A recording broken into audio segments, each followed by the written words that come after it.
Hi, I'm Jan Guarino, and you're in my Fearless Watercolors studio.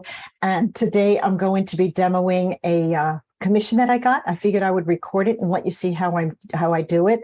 It is of a sailboat. So I was commissioned to paint their sailboat. Let me switch cameras and I'll show you my photograph and my process. Okay, well, here's the photo. And it's really quite a great photo. It's super, super great. And I just really love that there's the splashing going on. The thing that was a little awkward was this whole area here was white. So I sort of put that more on an angle. And so it wasn't so as straight up and down. And yeah, the splashing. So you could see my little bit of splatter that I did here with my masking fluid. So to really recreate the water kind of hitting the side of the boat. I'm going to start with just by activating my paints with a little bit of gum arabic in a spray bottle, and that sort of activates them. And I'm going to start with the sky. It's a great place to start. And I have this beautiful color.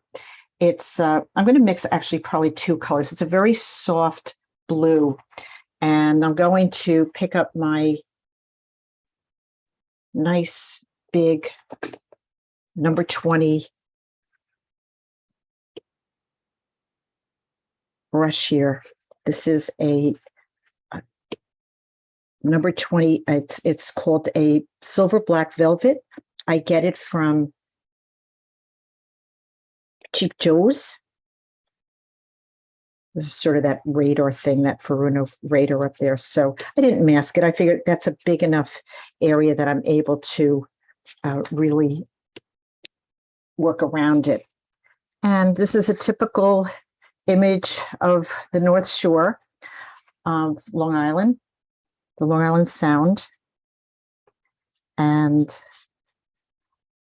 the skies, when fair, they really aren't super blue. They're more of a soft blue. But I just want to get that kind of feeling going through here. And because the awning is darker, I can really go through that and just carry that color. Let me switch brushes to a slightly smaller brush to go right behind here where the awning is and he is. See, I masked a little bit over here. And I'm actually going to go right through the shoreline. Let me go zoom in a little bit closer for you. And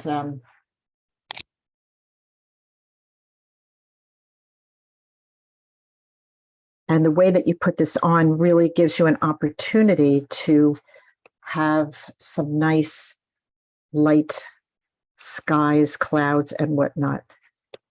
And watercolor just allows you to do those skies so easily.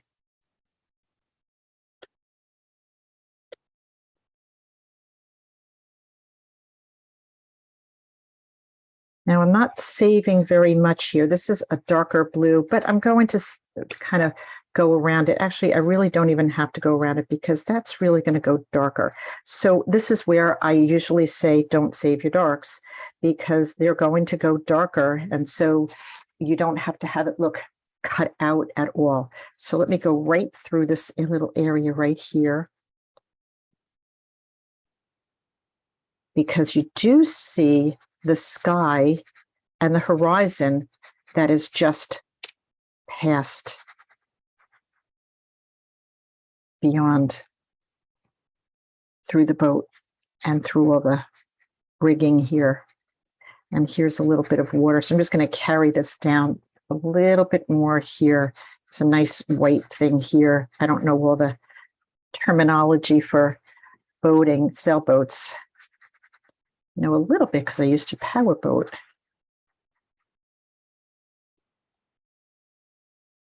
And he's kind of saved a little bit of his face, not really a lot. So this is a beautiful soft Holbein color called blue gray. I don't believe it's available anymore. It is more, I understand you can mix it by mixing cobalt and white together. So I have this nice kind of sky. I'm going to drop in a little bit more color right up here. Let it spread, because when you let it spread, it really does create the most beautiful skies and clouds and whatnot.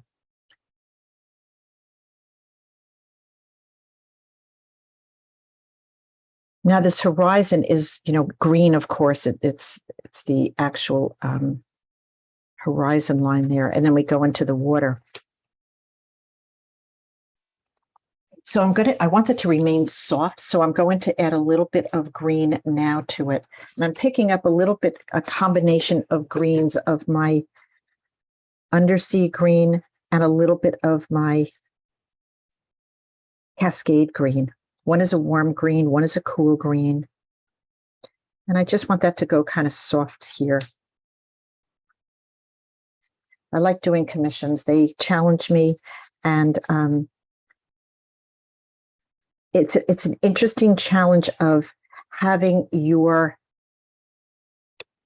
knowing that they're hiring you because they like your style and holding on to the style, and yet depicting a nice scene that means something to them.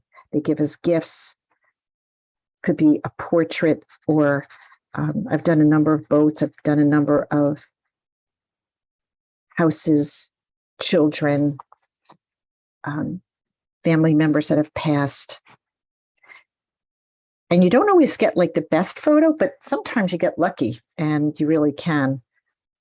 And sometimes they let you have a choice of the best photo, and they're like, just you do what you need to do, which is a great way to, have a client work with you on that. So that's going pretty soft back there, which is exactly what I wanted. I don't want a hard edge there.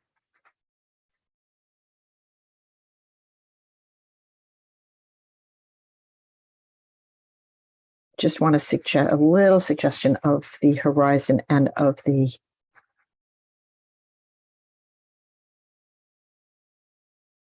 island over there, that part of the island.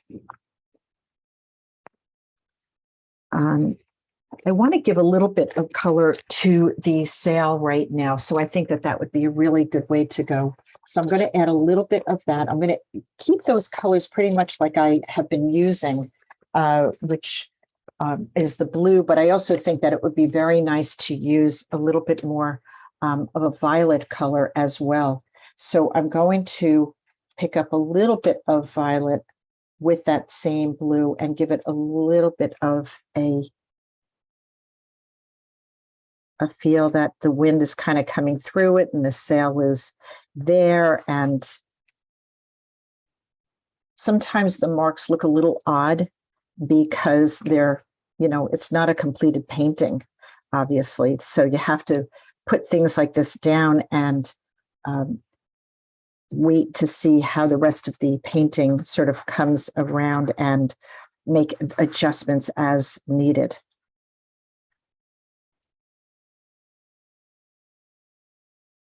And sometimes it's just a trusting process that you know enough about the paints and about what painting needs. And so you give it what you know it needs based on your experience. So the more that you do this, the absolute better you get at it. It's like anything. Your brushes really need to have some miles to them. The more miles you give it, the better you're going to be. It's just the way it is, like anything. And of course, you take classes or whatever, and it looked, I'm sure, as I hear my students say, I make it look so easy, but it's because I've got lots and lots of miles to my brushes.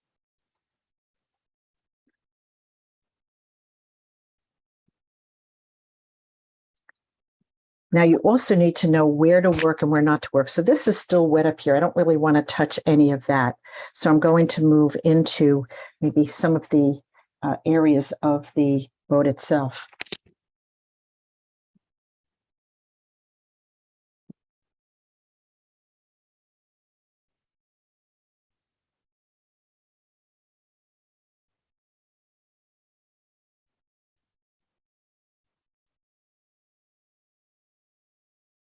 So I'm going to, there's this nice kind of yellowish line here.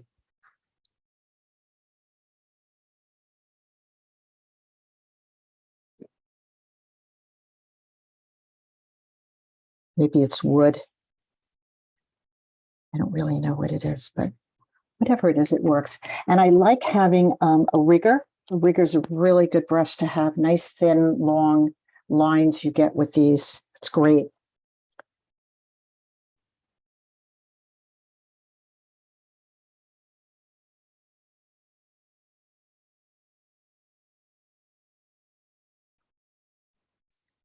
A little bit of bleeding going on. I'm okay with that because that makes it a watercolor. And if I, work too tight, it really wouldn't be my style. So I have to be true to my style as well as be true to the photograph that I'm painting.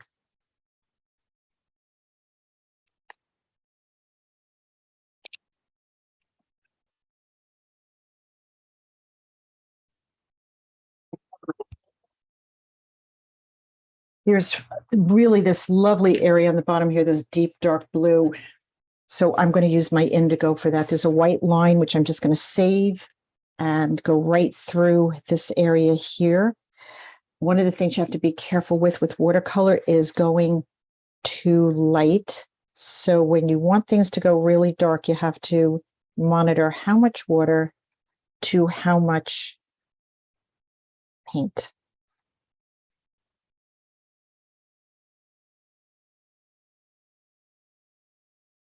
So I have a little process that I will demo on how I do that.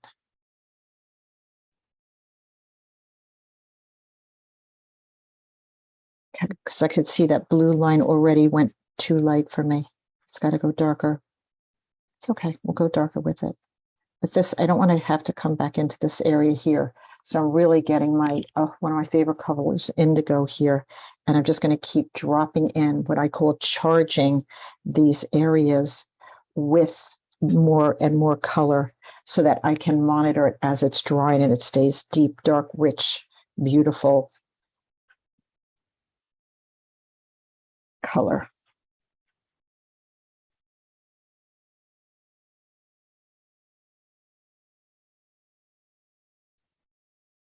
And of course, the masking is going to help tremendously to hold on to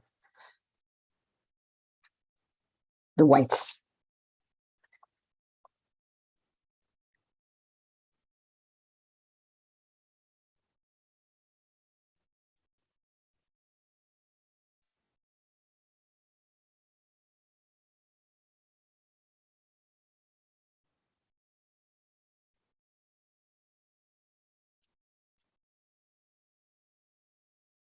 I applied that masking fluid with a toothbrush because it gives me a great splatter. Yeah, that looks nice, deep, rich. But I know that's going to dry too light, so I'm going to keep putting on more paint because I don't want to have to come back into this area.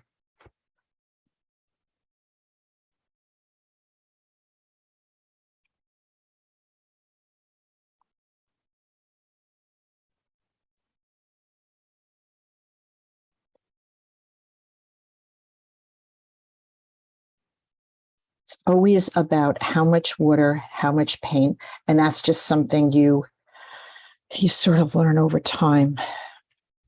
And that's the reason why some artists find watercolors. I mean, I think artists find watercolors difficult in general because they just, again, they don't take enough miles to get them where they have to be to have such a success rate. It really does take a lot. Okay, I'm really happy with the amount of color on that. So what I'll do is I'll just keep charging it up as I see it drying. If it's too light, I'll be able to add more color.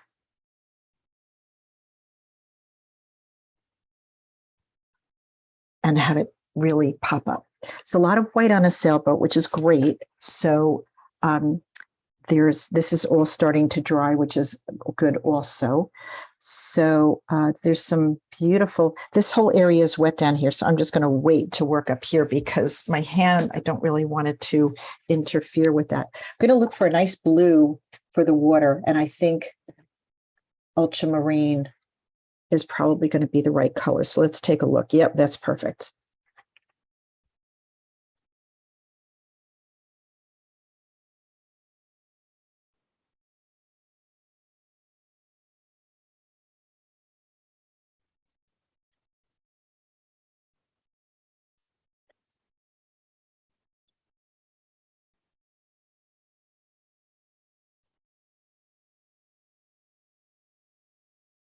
Yes, this blue ultramarine is great. I'll drop some other colors in because water's just not one color, but it's a good start.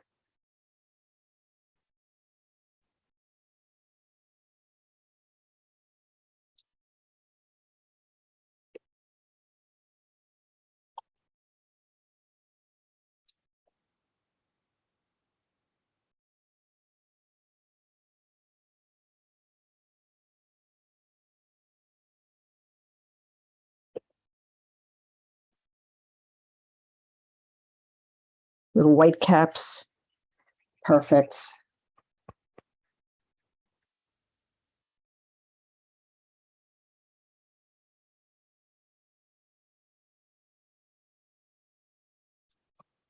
Want to drop some other colors in while it's there, maybe a little bit of that indigo, drop that in to deepen it and make sure colors appear everywhere.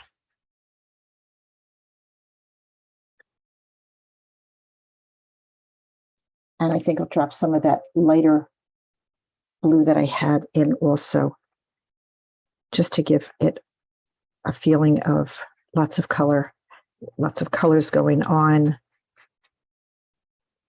And down here, I'm going to let the paper and the masking fluid do a little bit of work. I'm going to wait till this dries a little bit more to get rid of that white line there.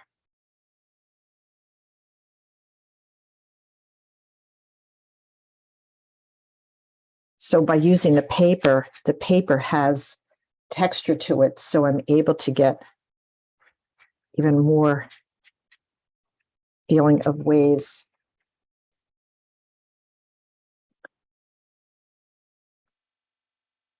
In addition to the masking fluid, by using the texture of the paper to do it.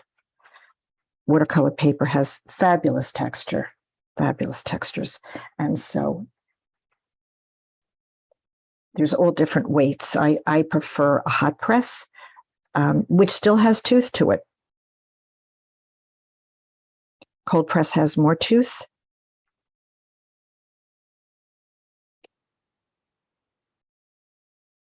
Some people use rough, which has a lot of tooth.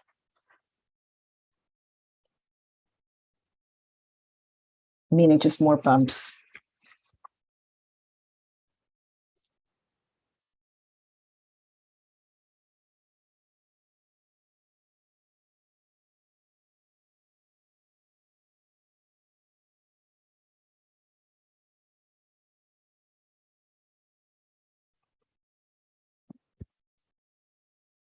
Of course, whenever you use masking, it's such an interesting thing. You really don't know how good the masking, there's always adjustments you have to make. There's always adjustments you have to make with masking fluid. It's just not, oh, I put my masking on and it's all good to go. No, you really have to, when you remove it, there's still work to be done. Still work to be done. I love these deckled edges on this heavy paper. This is 300 pound. The 140 pound does not have enough. It's too slippery for me. The 300 is just perfect.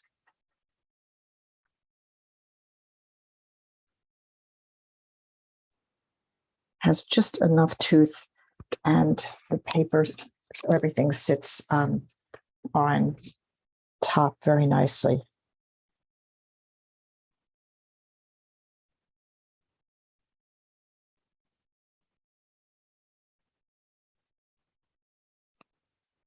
Okay. And I'm going to lighten this area up a little bit because I like a little bit of room to put my signature. Sometimes I would forget to do that and then I'd have no place to put it. So I'm just going to lighten this up just so that I have a nice place to. And that's the other thing. People don't realize how watercolors really, they lift. You could do so much with them. They're so fixable. Okay, I'm going to move around a little bit more now. And I think I'm going to start working up here. It's a little bit drier. There is this really nice little sailboat right here. And I'm going to show you how to, so I kind of lost it a little bit, but it's okay. I'm going to get it back in 1 second. I'm going to show it to you just by painting either side around it a little bit and darkening the horizon on either side.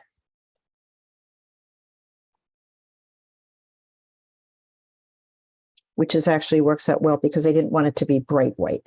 I didn't want it to take away from the white in other areas. So there you have it. It's sitting a little on that edge. I want to move it away.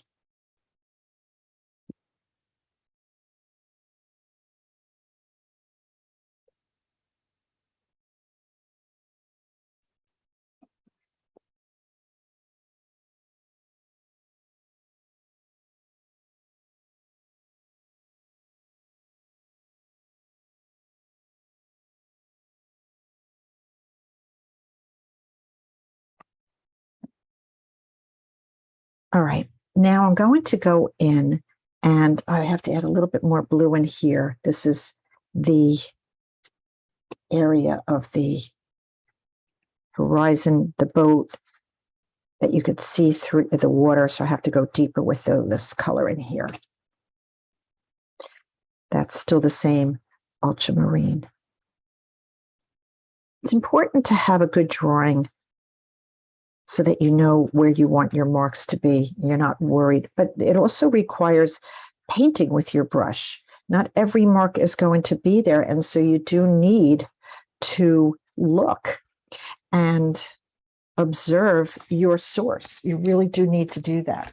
So it's not just every mark. I don't find that every mark is here for me. I have to look around and find marks and paint them.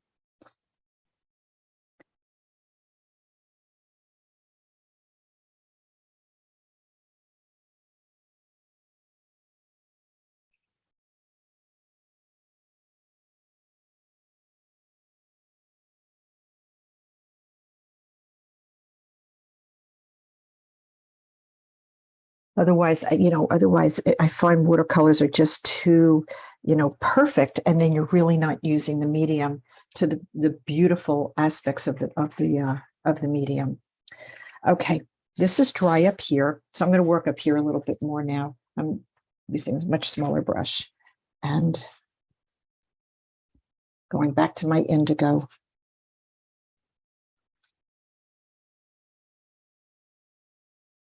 And I'm going to do these canopies next.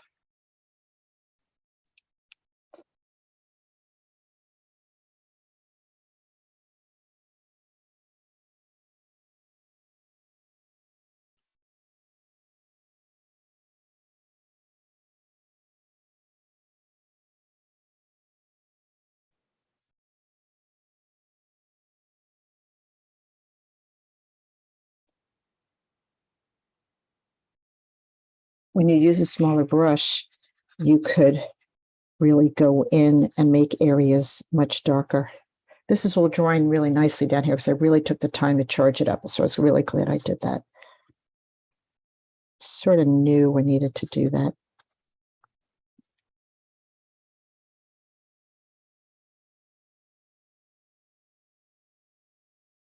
So riggers, it's interesting to say, were developed by artists who were painting rigging on boats, and they needed the proper type of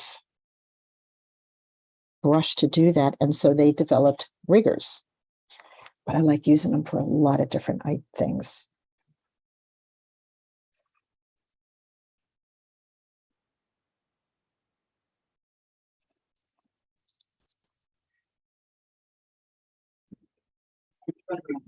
So just doing some of the details on that canopy with that same indigo color. Now, this indigo is really great because I'm able to water it down if need be, and it goes much, much lighter. It's a great color.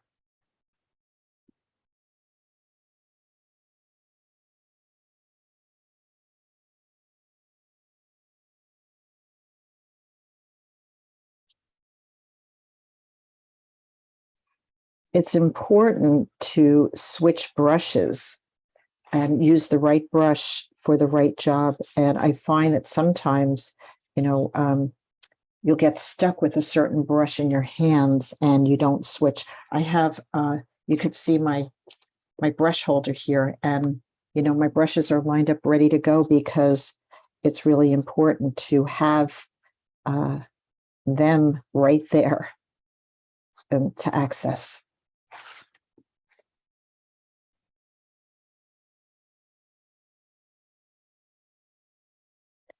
Whenever you need them.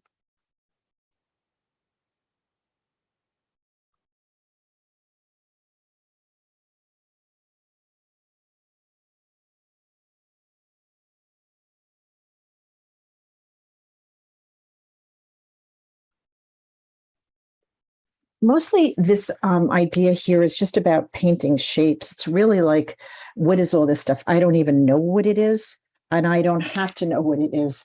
I just have to find the shape so that I can depict it properly and make it work. So, if you are a sailor, you know what all these, I mean, I know enough to know that these are canopies that I got, but yeah, all this other stuff. It's a lot of stuff.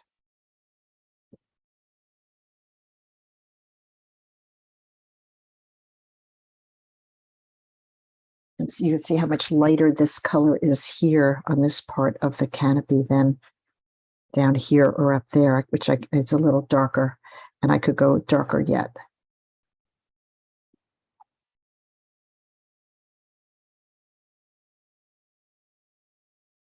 This is sort of looking at water through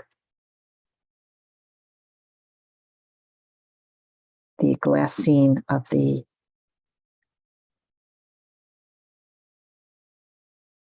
that's there. I'm going to just flow this down so I don't have a hard edge.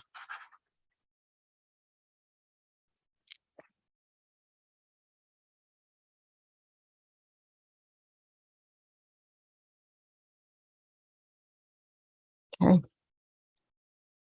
A lot of things here. I'm going to work upside down to get a lot of the shapes that are in there because I don't really know what they all are. So we're just going to work upside down to do that.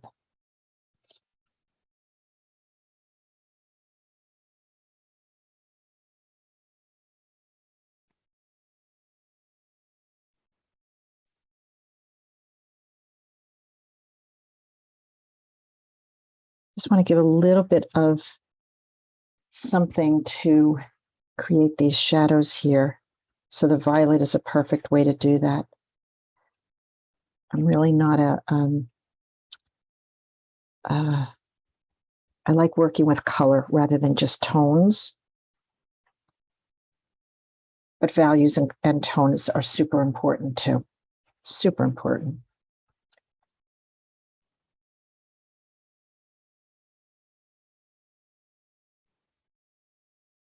This dried a little too light, so I'm just going in. I think that's a little wood trim there.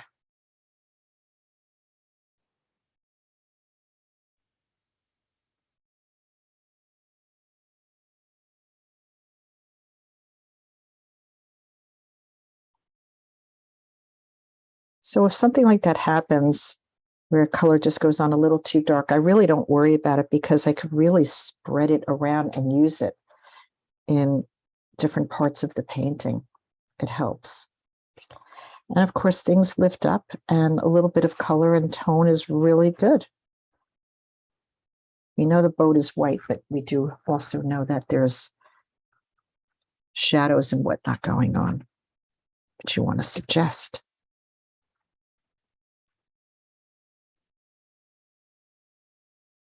There's a really nice shadow under here that I want to get that shape.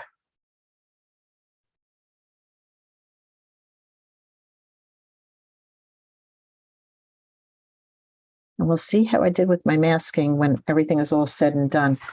Usually I find I need to make adjustments, no question, to my masking. However,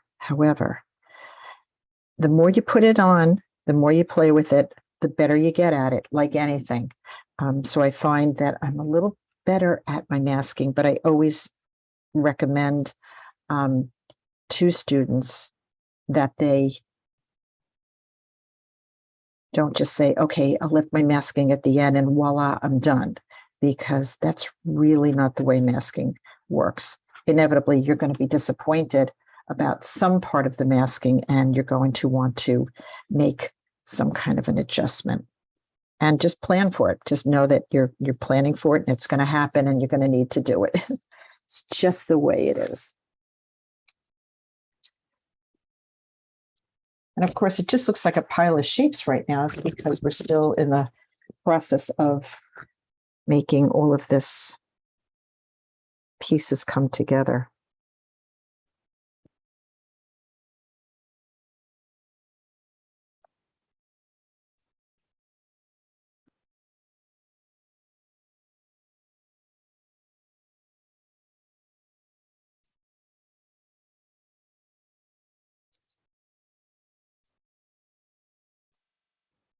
Okay, that's drawing.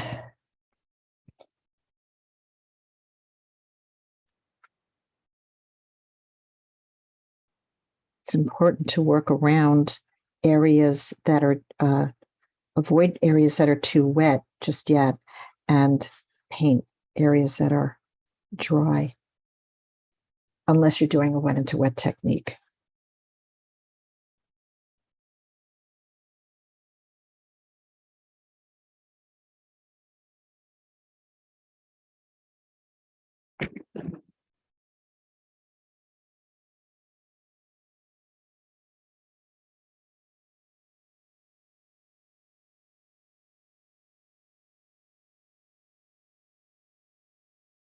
And under here, there's a spot of the canopy that goes super dark. So now that this part of the canopy is dry, I could go in and make it a little bit darker to show the underside of it. These are the things you kind of think about when you're masking. What white can I save and what whites would be hard to save? And there's a couple of little lines and things in here that would be a little hard to save.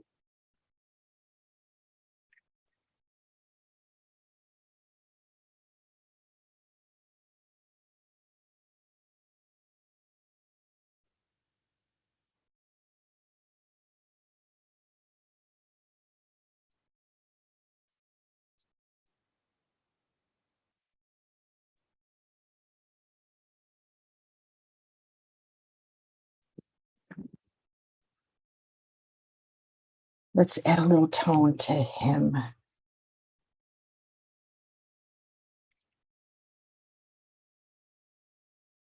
He's in shadow, so it's not like we have to worry too much about him. This is really, again, a suggestion that somebody's there. They're going to know that they're there and they're going to know who they are. So we're going to throw that in shadow and just suggest him there.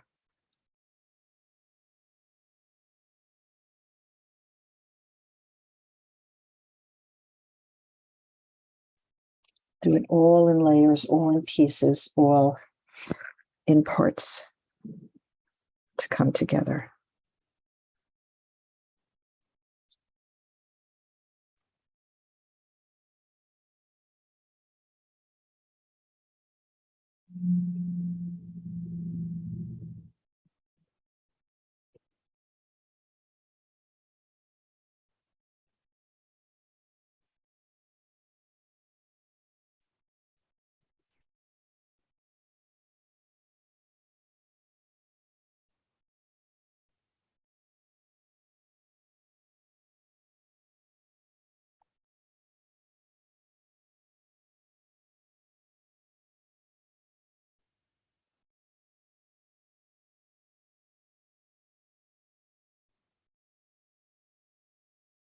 start of a guy there.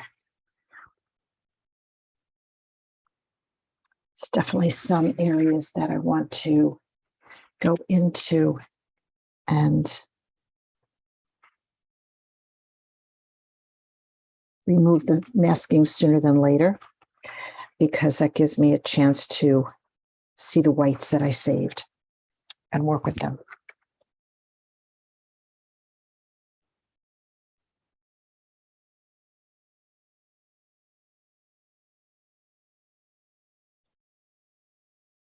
It's a whole pile of equipment here. I have no idea. I do see a steering wheel, which is good.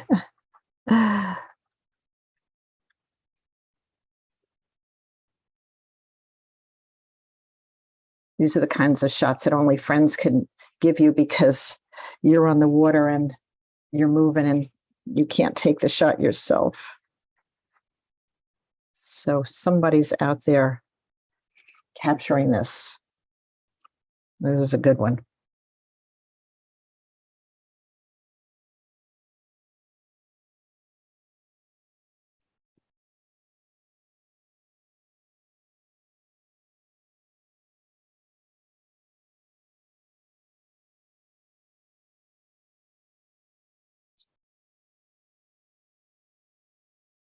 And when you're not sure what you're painting, the best way to go about it, believe it or not, is just to work upside down and say, well, I'm not sure what all this is, so I'm just going to turn the whole thing upside down, your source and your painting, and work that way.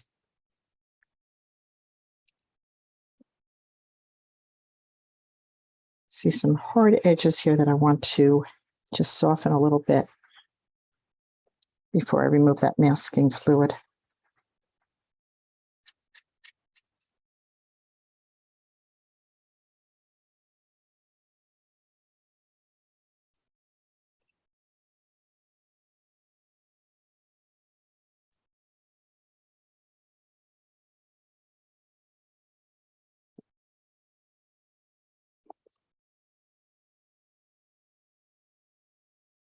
I may go a little darker with the horizon there before I add that on. All right, let me go a little darker here.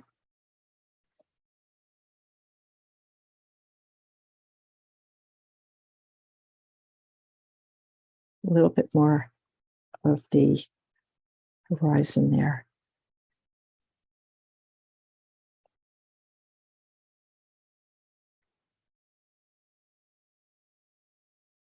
Don't want it to look too focused, or too in focus, I should say.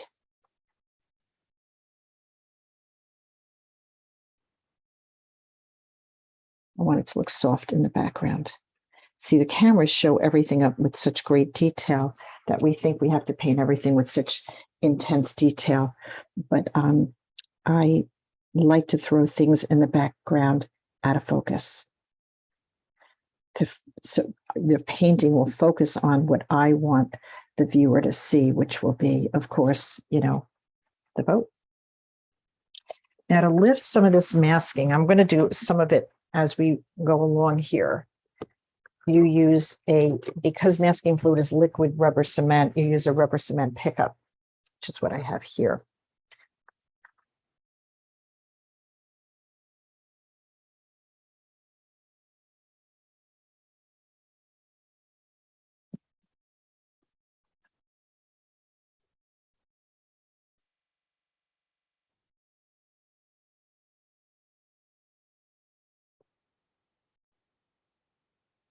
Again, I don't want the reveal just to be at the end, because I have to think of the painting overall.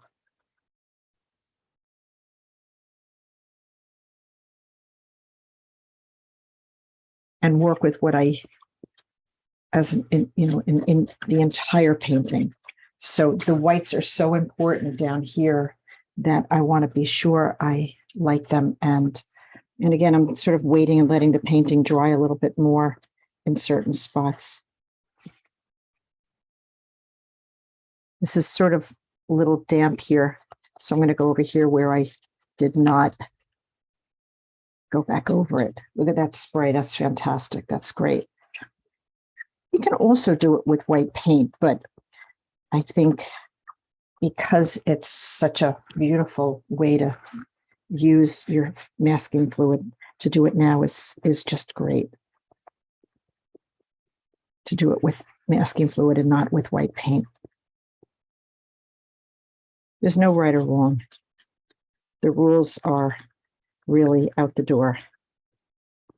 And the reason why I'm lifting this is because I really did get a nice color, a deep color on the hull of the boat.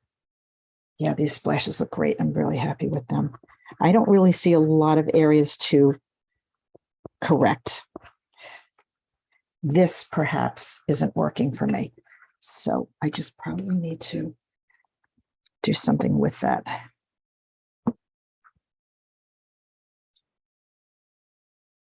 A little correction just so it doesn't stand out. Maybe here.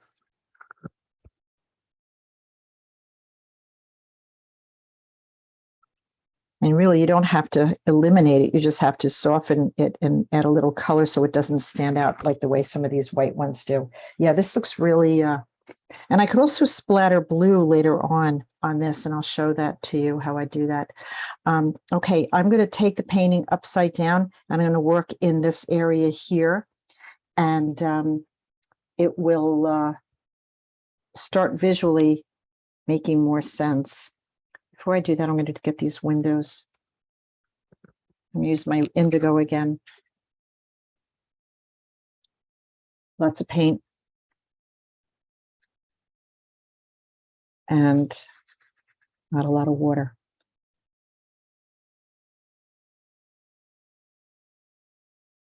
Will give you a nice deep dark color. And then I do go back in and charge it up with more color because they do dry lighter.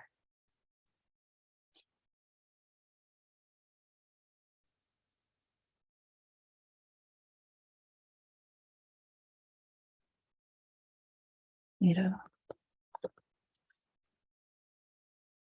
sometimes you just have to have a certain brush for a certain area. This brush has a nice tip to it, so I'm able to get a nice edge.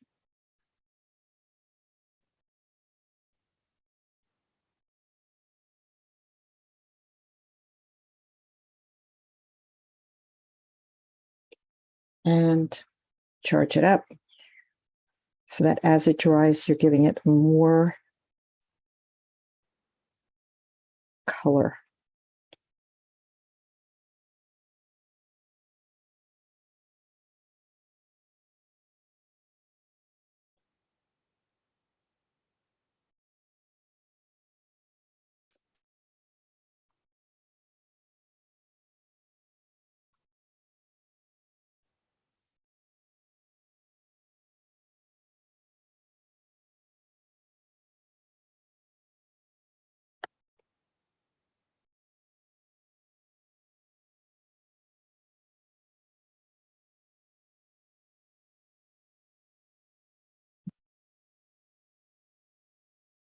And don't worry if your marks are not perfect.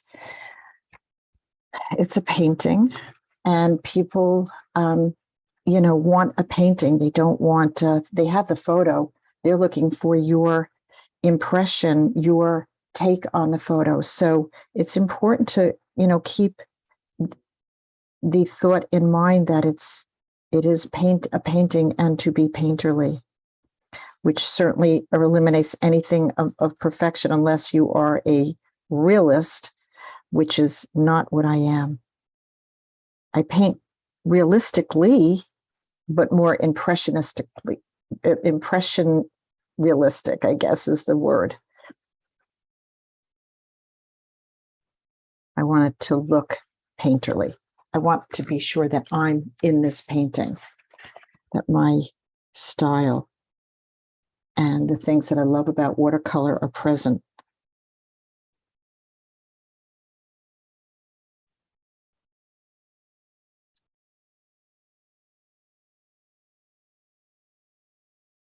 Okay, so I'm going to go upside down and work on a couple of details and get that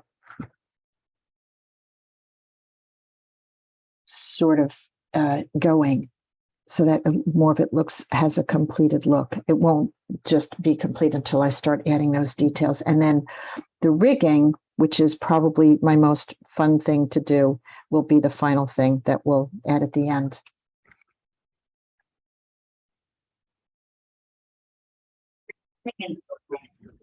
So I added a little bit more details, some boat stuff. I don't know what it is. I lifted the masking fluid, and I could see I need to really work on those areas a little bit. So I wanted to show you some things that will just help finish it up a little bit more. And I do see that edit. You can see I added that nice wood there using my fabulous dragon's blood, which is a beautiful warm. Actually, it's a cool orange. It's not even a warm orange. It's a cool orange, interestingly enough. You don't normally think of orange as being warm or cool, but all colors have, that are polarized that way. And they, what you might think as a warm color, orange generally would be, if you compare the two, they can be cool, comparatively speaking. So, yeah.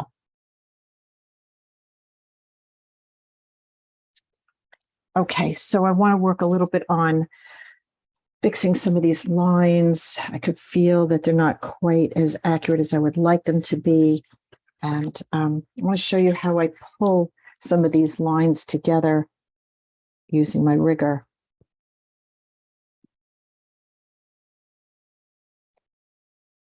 So I lock my hand in, and then I drag the brush. You have to make sure when you're doing rigging, you have more paint than water, because you can't go back over it. There you go. There's a little something here.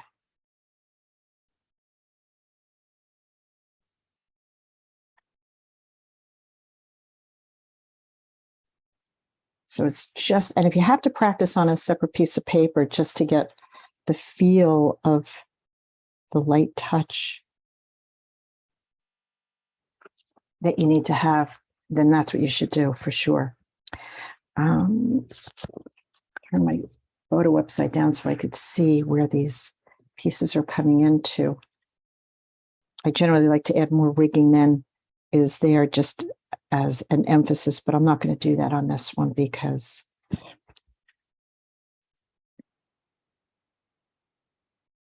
it's a commission. Look how those lines just add so much to the feel of everything. That's a little bit of masking right here. A little bit right here. So like I said, I usually find that when I do masking, there's areas I want to fix and correct.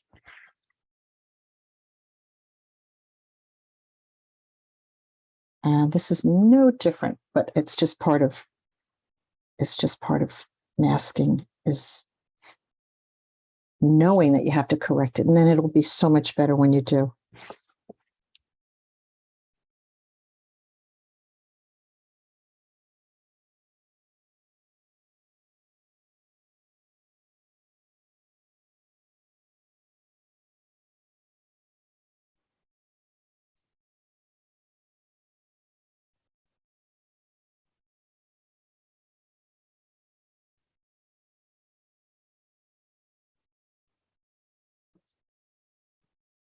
And all these poles and lines and everything, oh, they make such a difference. They just complete a painting.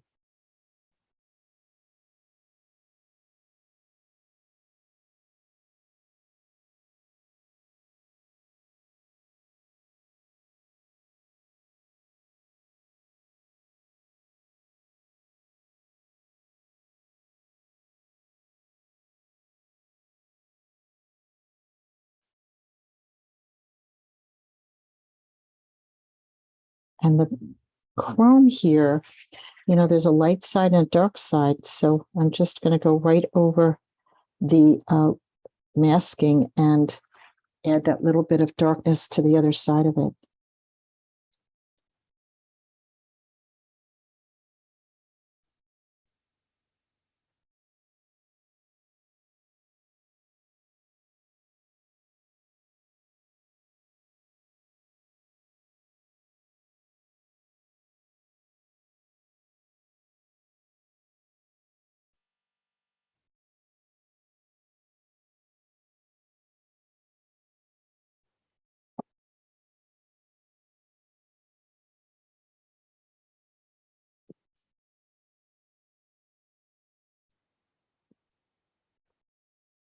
A little bit more masking in here to lift off. And in here.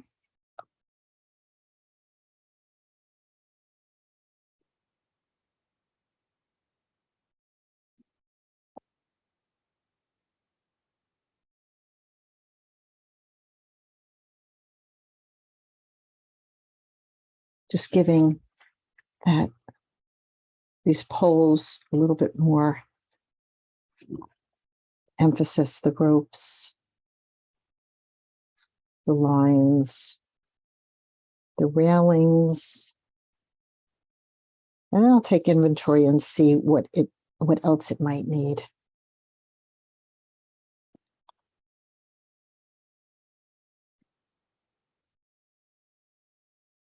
I just feel a painting should be worked, as an overall in all the places to see what it needs before you can say it's done.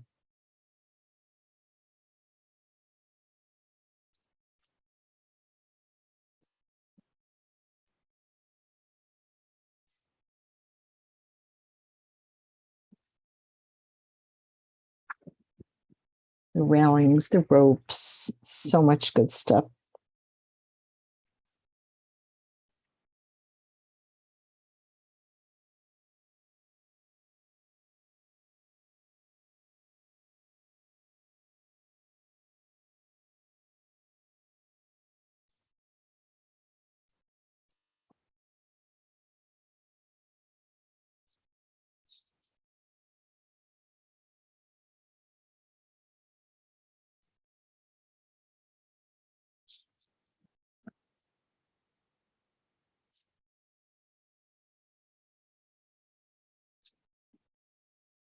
And there's people are like, oh, I can't paint a straight line. Believe me, there's nothing perfectly painted on here. It is a painting. It is not the photo. And that's just the way it should be, is that it's painterly. It's got all kinds of things going on that should be going on.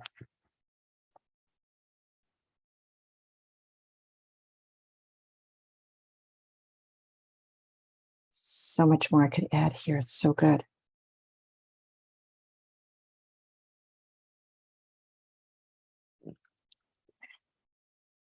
Could see how all of those little details really make such a difference. Getting good with a rigger and being able to put these fine lines in really is important to a painting like this.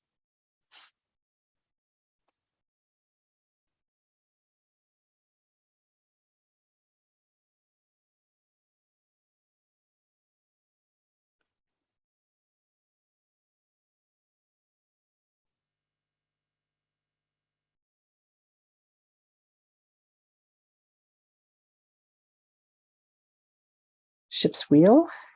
That's got to put that in.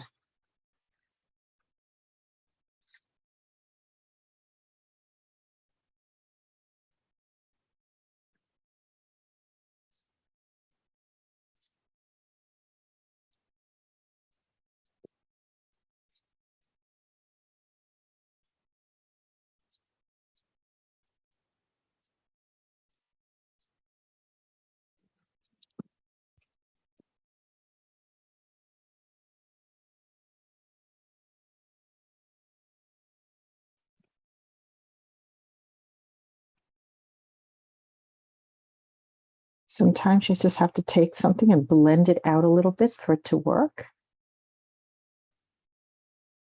Every mark does not have to be a sharp, hard mark. And in fact, it's probably better if it isn't. And that's one of the beautiful things about watercolors, that you can just take these marks and make them soft.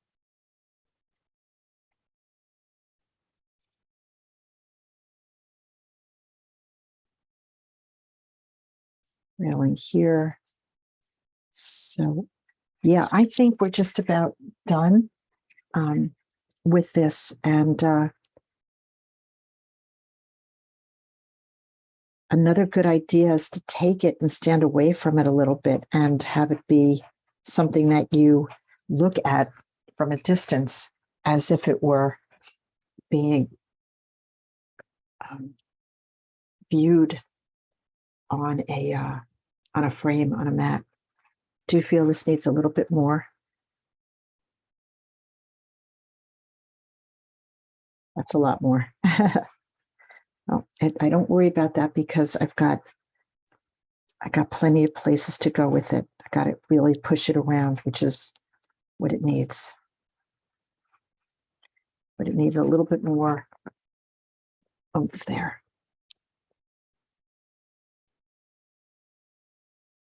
Because it's such a big part of the painting. That corner.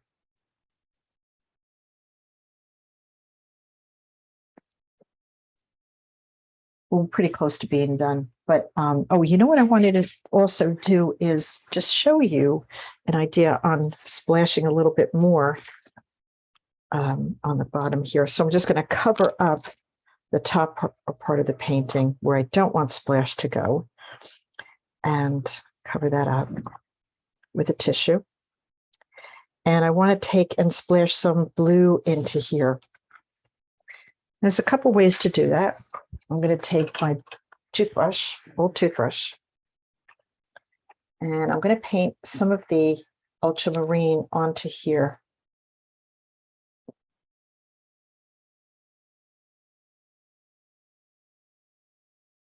You could dip it into your palette, but I find that you have a little bit more control this way.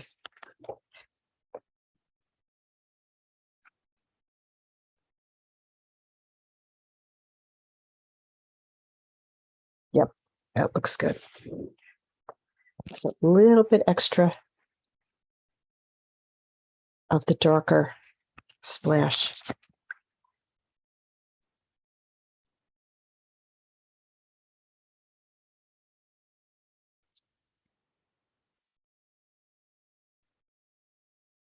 Well, we're coming down to the final thing here, but I think I built most of it in a way for you guys to see it. And it's almost completed. I'm almost ready to send it to the client for their approval. So I hope you enjoyed my little commission sailboat demo. I wanted to show you a good way to see if it's done. It's just to tape it onto what might be the mat and the frame, just to get a sense of how it will look hanging up. And that when you stand back from it, you start seeing maybe things you want to fix or change or add, and things that you want to leave alone. So I say less is more at this stage of the game. But thank you for joining me, Jan Guarino, Fearless Watercolors. Take on those commissions. Make sure that you put yourself into them. That's really important. They're hiring you not to be an order taker, but to interpret. And watercolors is such a great medium to do that with. So I hope you had a good time watching. I hope you learned something, and be fearless. And I'll see you soon. Bye now.